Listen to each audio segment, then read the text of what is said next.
رشتہ ہوگا۔ زباریہ نے تحریر سے اس کی طرف دیکھا اور دوسرے ہی پل کرب سے اپنا چہرہ موڑ کر اس کے سینے میں چھپا لیا۔ وہ نفرت کا احساس اس کے کانوں میں اونڈھیل رہا تھا۔ تم اپنی غربت میں مجھے کبھی ہوش میں نہیں پاؤ گی، لیکن میں یہاں تمہیں اپنے تقاضے پورے کرنے کے لیے نہیں لایا۔ ہاں، تمہیں تمہارے ارمان ضرور پورے کروں گا۔ خوف شرم سے مغلوب ہو کر زباریہ کی آنکھیں اور مٹھیاں بھیج گئیں، ساتھ ہی بے بسی کے احساس سے اس کی آنکھوں سے آنسو نکل پڑے۔ اس قرب میں کیا تھا سلسلہ در سلسلہ تکلیف اور تذلیل، نہ اس کی آنکھوں میں پہچان تھی، نہ اس کے لمس میں اپنائیت۔ وہ تقریباً رو پڑی اور مزاحمت کرنے لگی، بہت پسند ہوں میں تمہیں، پھر یہ ناگوارگی آج کیسے؟ اپنی بے بسی بے بختی پر زباریہ پھوٹ پھوٹ کر رو پڑی۔ پلیز، آپ ہوش میں نہیں ہیں، چھوڑ دیجیے مجھے۔ وہ اس کی درندگی سے پناہ مانگ رہی تھی۔ اتنا ہوش تو ہے مجھے کہ تمہاری آنکھوں میں لکھی چاہت کا جواب لٹا سکوں۔ زباریہ اس کے طرز گفتگو پر کٹ کر رہ گئی۔ آخر کب تک وہ مزاحمت کر سکتے تھے؟ بالآخر اس کے جنون کی بھیڑ چڑھ گئی اور اس کی وحشت کے آگے بے بس ہو گئی۔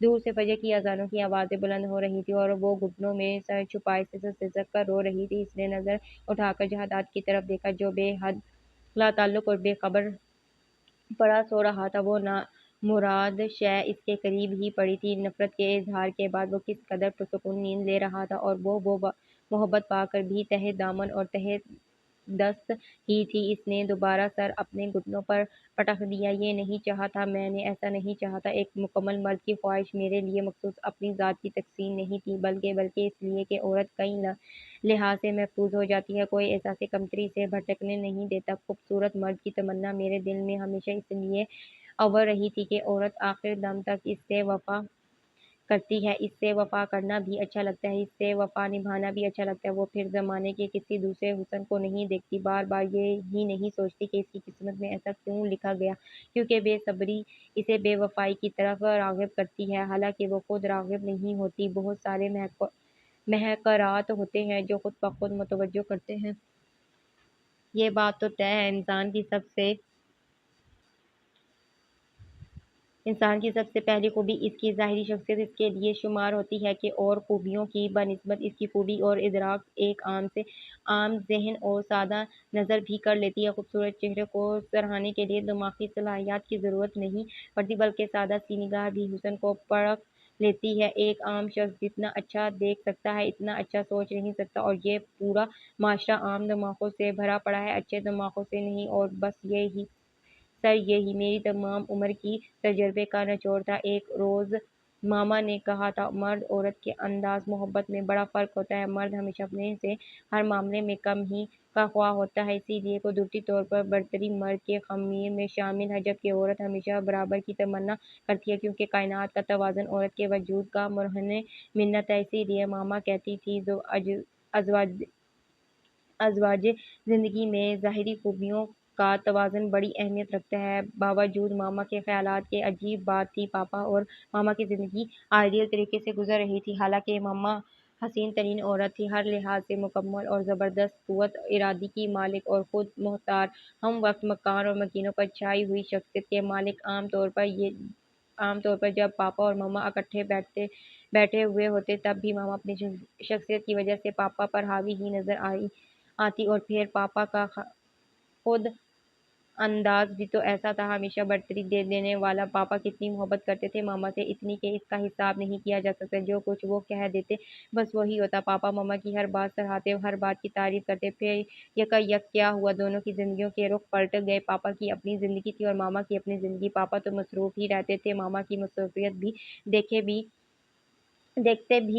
بڑھتی گئی۔ پھر پاپا کی طرف سے دی ہوئی مکمل خود مختاری، پاپا بالکل تنہا ہو کر رہ گئے۔ ادھر ماما اپنی تنہائی کو سوشل سرگرمیوں میں تقسیم کرتی پھرتی تھی۔ رفتہ رفتہ دونوں کی زندگیاں دریا کے دو کناروں کی شکل اختیار کر گئیں۔ دونوں نے خوشی تو خوشی، ایک دوسرے کو غموں میں بھی شامل ہونا چھوڑ دیا۔ ایک ہی چھت کے نیچے اتنے فاصلے قائم کیے ہوں گے تھے، شاید اسے کبھی بھی پتہ نہ لگتا اگر پاپا اس رات شدید بیمار نہ ہوتے۔ کھانسی تھی کہ رکنے کا نام ہی نہیں لیتی تھی، اور بخار تھا کہ بڑھتا ہی چلا جا رہا تھا۔ چند دن سے پاپا بیمار تھے اور ملازم ان کی دیکھ بھال کر رہے تھے، لیکن ماما کی دلچسپی معمول بھی نہیں تھی۔ حالانکہ ڈاکٹر نے تاکید کی تھی کہ انہیں بہت زیادہ آرام کرنا چاہیے اور ٹینشن سے محفوظ رکھا جائے، کیونکہ ان کا دل اپنے ہجوم سے